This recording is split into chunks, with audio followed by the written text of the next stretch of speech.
71 hours, 14 minutes, and 37 seconds after Colonel Webb's ultimatum echoed across Hegemony space, Grand Admiral Thexkaler stood before the Supreme Council of Hegemony, watching his 30-year military career crumble in real time.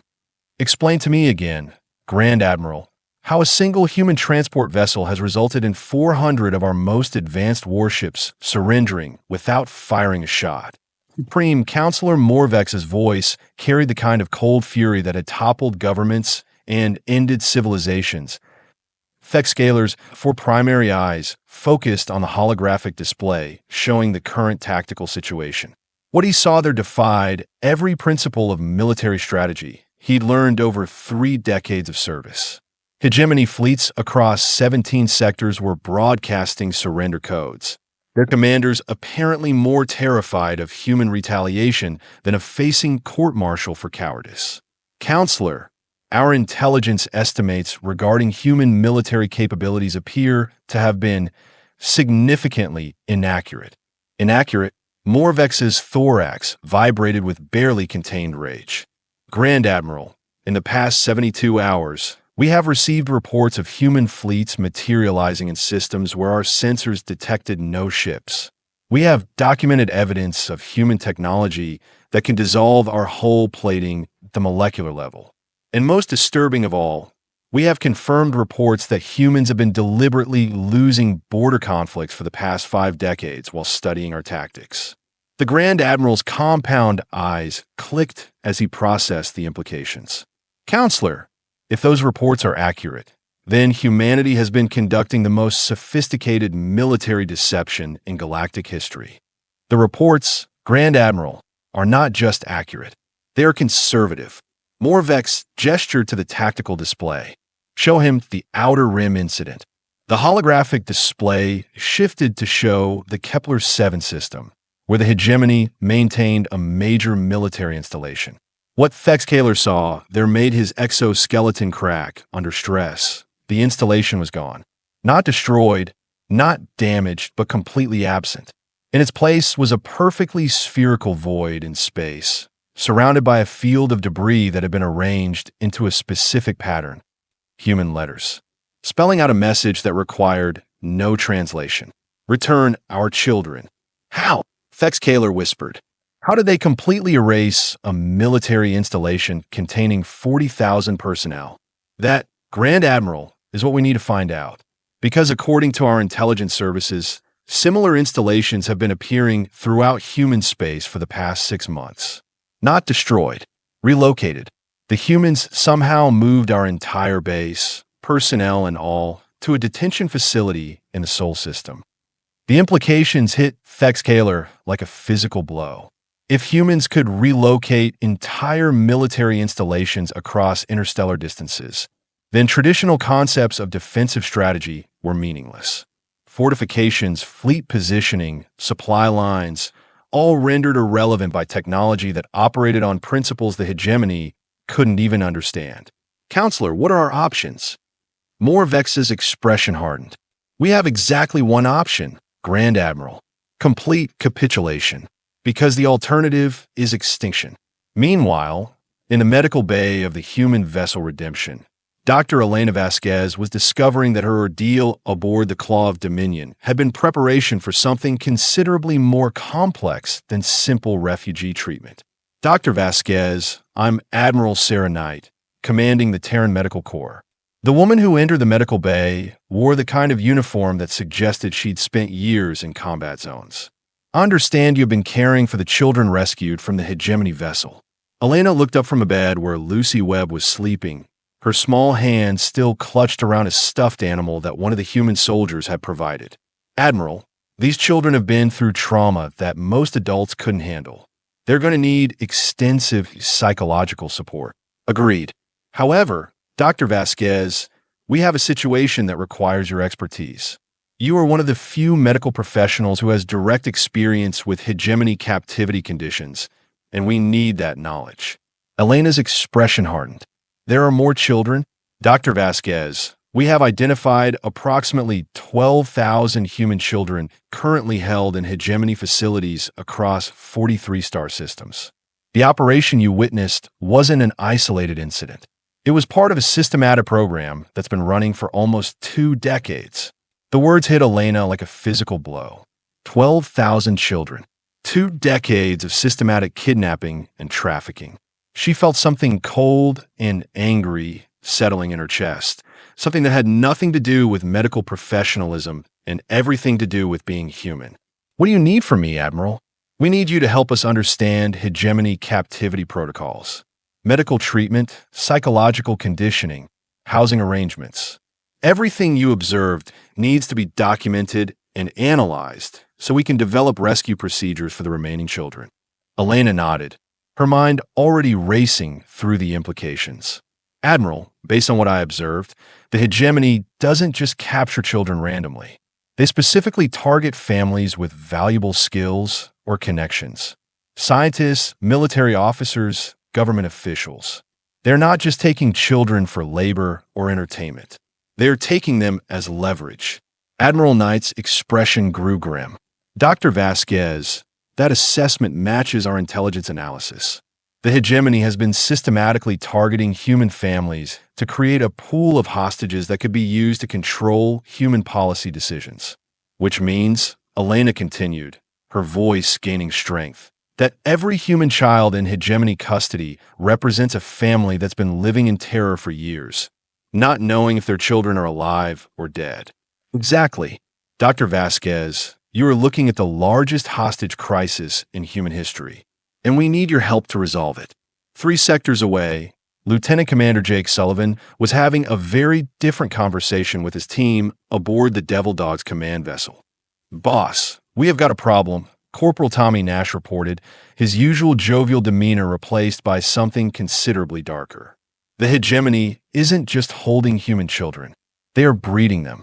The silence in the Devil Dog's briefing room stretched long enough to become physically uncomfortable. When Jake finally spoke, his voice carried a quality that made veteran soldiers check their weapons. Explain. Sir, we have intercepted communications from 17 different Hegemony facilities. They are not just capturing human children. They're using them to create second and third generation prisoners. Human children who have never seen Earth, never known freedom, raised from birth to be compliant slaves. Jake's expression didn't change, but something shifted behind his eyes that made the temperature in the room seem to drop several degrees. How many? Conservative estimates suggest approximately 30,000 children across 3 generations, sir. Some of them are adults now, with children of their own who have never known anything but captivity. The implications of what Tommy was describing went beyond simple rescue operations. They were looking at multiple generations of humans who had been systematically conditioned to accept slavery, who might not even understand that freedom was possible. Tommy, give me a secure communication link to Colonel Webb and contact the Ghost Battalion, the Iron Wolves, and the Night Hunters. We're going to need every Black Ops unit humanity has ever created. Sir, are we talking about a full-scale liberation operation? Jake's smile returned, but it was the kind of expression that made enemy commanders wake up screaming. Tommy, we are talking about something considerably more comprehensive than liberation. We're talking about justice. Back in Hegemony space, Admiral Kethmore was discovering that being a prisoner of war in human custody was a significantly more complex experience than he'd anticipated. The detention facility where he and his crew had been transported wasn't the brutal concentration camp that Hegemony propaganda claimed human prisons to be. Instead, it was a sterile, efficient complex that seemed designed more for information extraction than punishment. Admiral Kethmore, I'm Colonel Patricia Hayes, Human Intelligence Division. The woman who entered his cell wore the kind of uniform that suggested she'd spent years extracting information from unwilling subjects.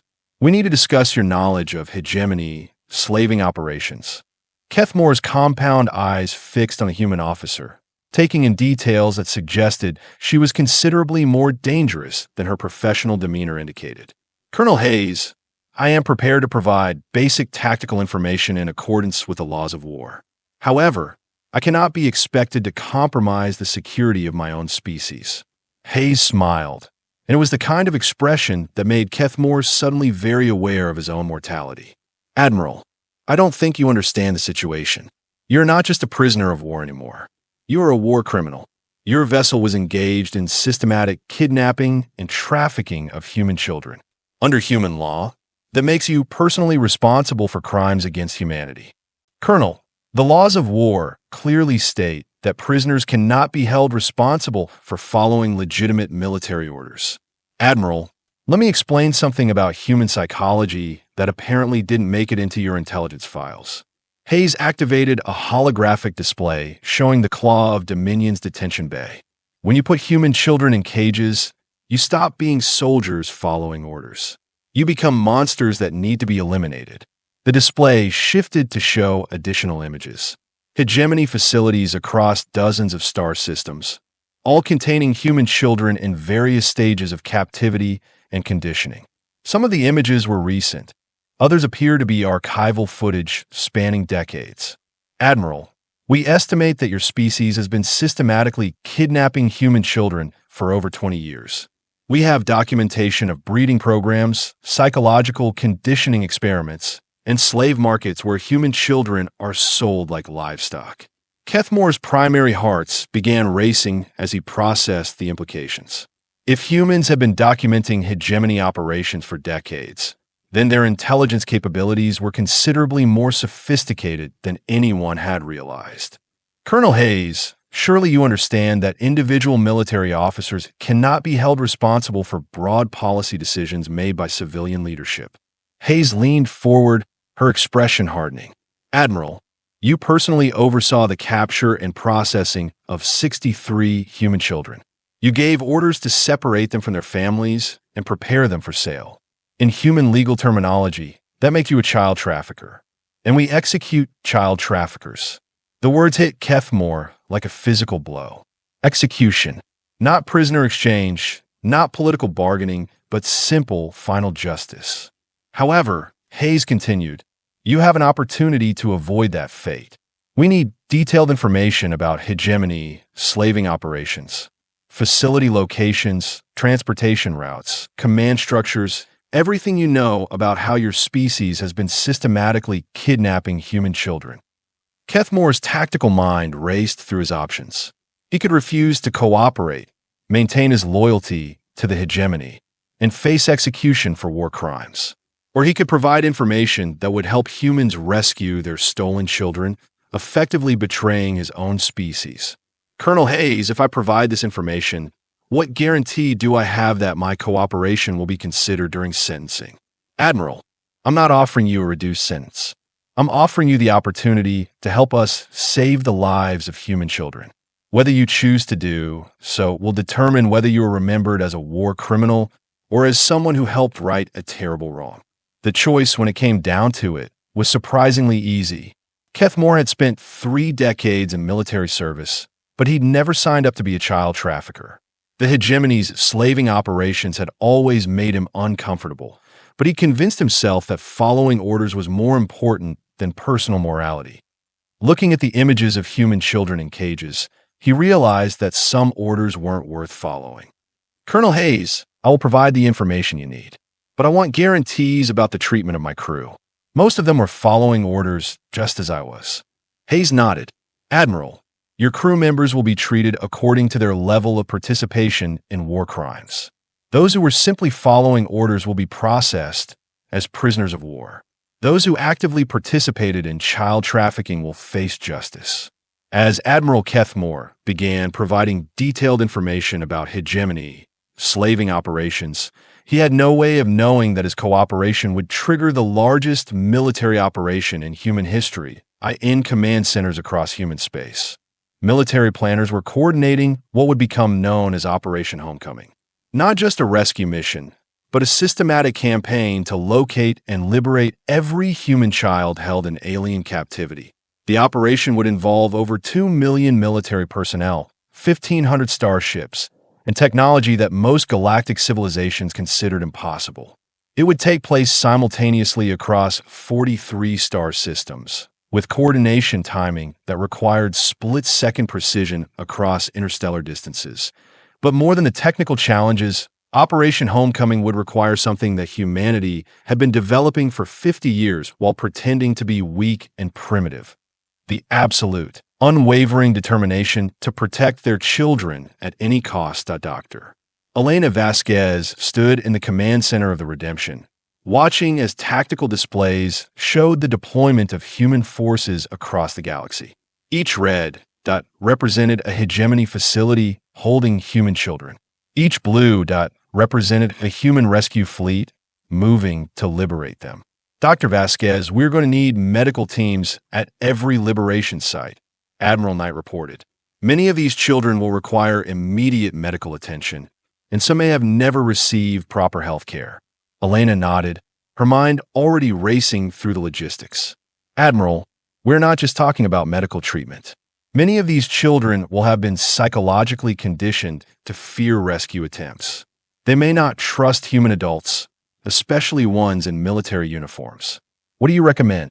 We need civilian medical personnel, preferably people who specialize in trauma counseling. And we need to be prepared for the possibility that some of these children may not want to be rescued. The words hung in the air like a physical presence. Children who had been so thoroughly conditioned that they preferred captivity to freedom.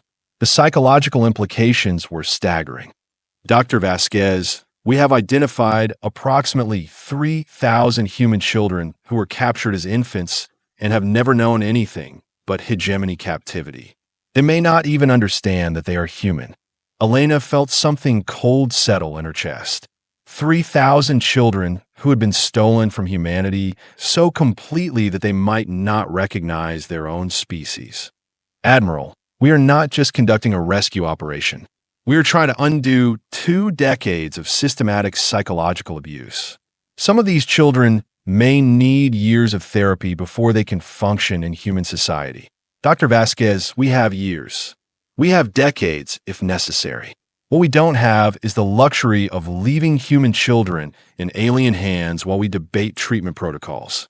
As the final preparations for Operation Homecoming reach completion, humanity prepared to demonstrate something that no other species in the galaxy had ever understood. The lengths to which humans would go to protect their children were not limited by technology, resources, or conventional military strategy. They were limited only by the fundamental laws of physics, and humanity had been working on those limitations for 50 years. The hegemony, and every other species that had ever considered humans to be easy prey, was about to discover that there were predators in the galaxy considerably more dangerous than anything they had imagined. And those predators had just learned that their children were being kept in cages. The galaxy was about to witness the fury of an entire species that had been systematically underestimated for half a century. And for those who had chosen to target human children, the reckoning would be swift, terrible, and absolutely final. Operation Homecoming was about to begin, and nothing in the galaxy would ever be the same again. 0 hour for Operation Homecoming arrived with the kind of precision that only comes from months of meticulous planning and the absolute determination of an entire species. Across 43 star systems, human fleets materialized simultaneously, their timing coordinated to within nanoseconds despite the vast distances involved. Commander Lisa Park, now promoted to lead the operation's Electronic Warfare Division, watched from the bridge of the command vessel Unity as her tactical displays showed the largest military deployment in human history unfolding in real time. All units report ready status, she announced, her voice carrying across communication networks that spanned half the galaxy. Operation Homecoming is now active. God help anyone who gets in our way. The first indication that something unprecedented was happening came when every hegemony communication system in the target sectors simply stopped working.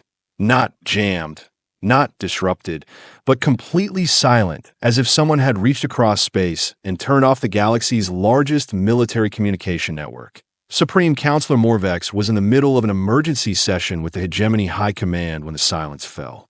One moment, reports were flooding in from across hegemony space. The next, nothing. Communications officer, report. Morvex's voice carried an edge of panic that his subordinates had never heard before. Sir, we are detecting massive electromagnetic anomalies across all our communication frequencies. It's not interference, Counselor, it's as if our entire network has been selectively disabled. How was that possible? Sir, we're not sure it is possible. The technology required to simultaneously disrupt communications across 43 star systems would require computing power that exceeds our theoretical maximums by several orders of magnitude. What the hegemony couldn't know was that humanity's apparent weakness in electronic warfare had been as carefully orchestrated as their military defeats. For 50 years, human computer scientists had been developing artificial intelligence systems that operated on principles most galactic civilizations considered impossible. The AI coordinating operation, Homecoming, didn't just process information faster than biological minds. It existed in a state of quantum superposition that allowed it to calculate probability matrices across multiple dimensions simultaneously. To the humans who had created it, the AI was simply an advanced tactical coordinator. To the hegemony, it was indistinguishable from divine intervention. A T facility complex Theta 7, located in the Rigel system, Warden Klexthane was discovering that his 30-year career in prisoner management had not prepared him for dealing with humans who were no longer interested in being prisoners. "Sir, we are detecting multiple ships approaching our perimeter," reported his security chief, mandibles clicking with stress. "They're not responding to our hail attempts." Klexthane's compound eyes focused on the tactical display, taking in details that made his exoskeleton begin to crack. The approaching vessels weren't the primitive human ships that Hegemony intelligence had described. These were sleek, predatory things that seemed to bend space around their hulls. How many ships? That's the problem, sir. We're not sure. They're using some kind of stealth technology that makes accurate counting impossible. Our sensors indicate anywhere from 12 to 1,200 vessels. The numbers didn't make sense. 1,200 ships would represent a significant portion of humanity's entire military, according to hegemony intelligence estimates. But if those estimates were wrong, if humans possessed military capabilities that had been systematically concealed for decades, then Facility Complex Theta 7 was about to become the center of a demonstration that would echo across the galaxy. "Sir, we are receiving a transmission." The voice that filled the command center carried the kind of authority that transcended species barriers. "This is Admiral Rebecca Stone, Terran Liberation Command, to Hegemony Facility Complex Theta 7. You are currently holding approximately 2,000 human children in violation of interstellar law. You have 60 seconds to begin immediate evacuation procedures, or we will assume hostile intent." Klexthane's primary hearts began racing as he processed his options. He could comply with the human demands, face certain court-martial for cowardice, and spend the rest of his life in disgrace. Or he could resist, pit his facility's defenses against these mysterious human vessels, and hope that hegemony intelligence estimates about human capabilities were accurate. "Security Chief, activate all defensive systems. If these humans want to fight, we will give them one." What happened next will be studied in military academies across the galaxy for generations, assuming any non-human military academies survive the next few hours. The human ships didn't attack in the traditional sense. Instead, they simply began systematically demonstrating why resisting Operation Homecoming was an exercise in futility. The first demonstration involved Facility Complex Theta 7's primary defensive grid. A network of plasma cannons, missile batteries, and energy shields that represented the pinnacle of hegemony military technology. The humans disabled it in approximately 14 seconds, using weapons that operated on principles Klexthane couldn't even understand. The second demonstration was more subtle, but infinitely more terrifying. The facility's main computer system began displaying information that shouldn't have existed. Detailed floor plans of every level, complete personnel rosters, including psychological profiles, and most disturbing of all, real-time tracking of every human child held in the complex. "How?" Klexthane whispered, staring at displays that showed the humans knew more about his facility than he did. "Sir, I think we need to consider surrender," his security chief reported, his voice hollow with defeat. "These humans aren't just militarily superior. They have been studying our operations for years. They know everything. The third demonstration removed any doubt about human intentions. The facility's detention levels began experiencing what could only be described as selective molecular reorganization. Walls that had been solid for decades simply dissolved, creating perfectly sized openings that allowed human soldiers to enter the complex without triggering a single security alarm. Commander Jake Sullivan led the first wave of boarding parties into Facility Complex Theta 7, his devil dogs moving with the fluid precision of predators who had spent years perfecting the art of liberation. Tommy, take your team to Detention Level 3. That's where they're holding the youngest children according to our intelligence. Got it, boss. What about resistance? Jake's expression hardened as he consulted his tactical display. According to our scans, most of the facility's security forces are too busy trying to figure out how their weapons stopped working to offer any meaningful resistance.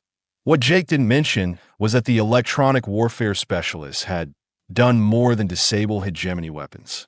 They'd also been broadcasting a continuous stream of information about human military capabilities directly into the facility's communication systems. By now, every hegemony soldier in the complex knew exactly what they were facing. The psychological impact was devastating. It was one thing to fight against superior numbers or better weapons. It was something else entirely to discover that your enemies had been systematically studying your every move for decades while pretending to be weak and primitive. On Detention Level 3, Dr. Elena Vasquez was experiencing her first direct encounter with the full scope of hegemony child trafficking operations. What she found there would haunt her for the rest of her life. The children weren't just prisoners. They were products, sorted by age, physical condition, and psychological profile. Some had been conditioned to perform specific tasks. Others were being prepared for sale to private collectors. The youngest ones, barely more than toddlers, had been separated from older children to prevent the formation of protective bonds. "My God," Elena whispered, taking in the systematic cruelty that surrounded her. "They're not just trafficking children. They are manufacturing them." The human soldiers moving through the detention levels had been prepared for many things. They'd trained for armed resistance, booby traps, and psychological warfare. What they hadn't been prepared for was the sight of human children who had been so thoroughly conditioned that they cowered at the sight of human adults. "Dr. Vasquez, we need you down here." Jake's voice crackled through her communication system. "We have got kids who are afraid of us." Elena made her way through corridors that seemed designed to maximize psychological intimidation. Everything about the facility, from the lighting to the air circulation, had been calculated to reinforce the helplessness of the prisoners. When she reached the primary detention area, what she found there made her understand why the human soldiers looked like they were barely containing their rage. 300 children, ranging in age from 4 to 16. Huddled together in a space that might have been adequate for 50 adults. Some of the older ones were trying to protect the younger ones, creating a heartbreaking tableau of innocence, trying to survive in a system designed to destroy their humanity. "Children," Elena called out, her voice carrying the kind of authority that came from 30 years of pediatric medicine. "My name is Dr. Elena Vasquez. I'm here to help you. We are all here to help you." The response was immediate and heartbreaking. Instead of relief, the children pressed closer together, their eyes reflecting the kind of terror that comes from months or years of systematic abuse. Dr. Vasquez, one of the older children, a girl who couldn't have been more than 14, spoke up. "Are you here to take us to the punishment centers?" Elena felt something cold settle in her chest. Punishment centers. The hegemony had convinced these children that rescue attempts were actually transfers to worse facilities. "No, sweetheart. We are here to take you home. We are here to take you back to your families." The girl's expression didn't change. "Dr. Vasquez, we don't have families. We are products." The wardens explained that to us many times. The words hit Elena like a physical blow. Products. The hegemony had systematically convinced human children that they weren't people, but objects to be bought and sold. "Children, listen to me very carefully," Elena continued, her voice gaining strength. "You're not products. You're human beings. You have families who love you, who have been searching for you, who have never given up hope of finding you. What happened next would become one of the defining moments of Operation Homecoming. A small voice, barely more than a whisper, spoke up from the back of the group. "Dr. Vasquez, are you really human?" Elena turned to see a boy who couldn't have been more than 7 years old, his eyes reflecting a mixture of hope and terror that made her heart break. "Yes, sweetheart, I'm human. We are all human, and we are here to take you home." The boy took a tentative step forward, then another, until he was standing directly in front of Elena. "Dr. Vasquez, I remember Earth. I remember trees and grass and sky. Is it real? Are we really going home?" Elena knelt down to the boy's level, choosing her words carefully. "Yes, sweetheart, Earth is real. Trees and grass and sky are real, and we're going to take you there." What followed was a moment that would be remembered as one of the most powerful scenes in human history. 300 children, systematically conditioned to believe they were objects rather than people, slowly beginning to understand that rescue was possible. The psychological breakthrough triggered a cascade effect throughout the facility. Children who had been too terrified to speak began sharing information about other detention areas, about friends who had been separated, about the systematic processes that the Hegemony used to break their spirits. Meanwhile, in the facility's command center, Warden Klexthane was discovering that surrender was a more complex process than he'd anticipated. "This is Admiral Rebecca Stone to Facility Complex Theta 7 Command." The human voice filled his command center again. "We have successfully secured all detention areas and are beginning evacuation procedures. However, we are detecting additional human prisoners in sections that weren't included in your facility schematics." Klexthane's compound eyes darted to his security displays, taking in information that made his exoskeleton crack with stress.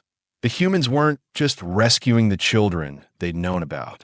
They were conducting a systematic search of the entire facility, uncovering detention areas that hadn't been used in years. "Admiral Stone, I am prepared to surrender the facility completely. However, I request assurance that my personnel will be treated according to the laws of war." "Warden Klexthane, your personnel will be treated exactly as well as you treated human children. I suggest you consider that carefully." The implication was clear. The humans weren't operating under traditional military protocols anymore. They were operating under something more personal, more absolute. As the evacuation of Facility Complex Theta 7 continued, similar scenes were playing out across 43 star systems. Human forces were systematically liberating every known detention facility, uncovering trafficking networks that spanned decades, and rescuing children who had been given up for lost years ago. The scale of the operation was staggering. 2 million human military personnel, moving with precision that suggested they'd been planning this operation for years. Technology that operated on principles most galactic civilizations considered impossible. And most importantly, the absolute determination of an entire species that had decided their children were worth any price. By the time the sun set on the first day of Operation Homecoming, over 15,000 human children had been liberated from Hegemony custody. Medical teams were providing immediate care. Psychological counselors were beginning the long process of helping traumatized children understand that they were safe, and families across human space were preparing for reunions they'd never dared hope would happen. But Operation Homecoming was only the beginning. The human fleets that had materialized across the galaxy weren't just rescue missions.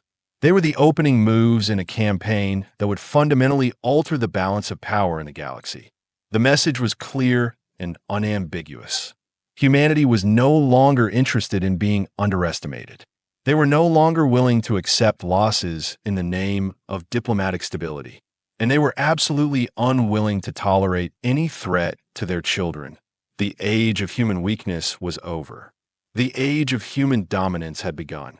And for those species that had built their power on the assumption that humans were weak, primitive, and easily defeated, the reckoning had only just begun.